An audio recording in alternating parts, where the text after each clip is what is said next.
Today, I'll show you how to create accumulative product rules in WooCommerce. First, open your WooCommerce dashboard, go to the Order Limit plugin, and click Add New Rule. A new screen will appear. Here, enter the rule name, select the rule type, and choose the product type. Then, select the products you want to apply the limit to. In this example, I've selected mascara, lip shades, and sunblock and set the minimum limit to 3. If you also want a maximum limit, enable maximum limit and enter the value. Next, choose whether the limit applies to amount or quantity. I've applied the limit to quantity.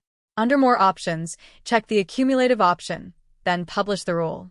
In the rules list, you'll see all created rules along with their enabled or disabled status. Now, visit your store.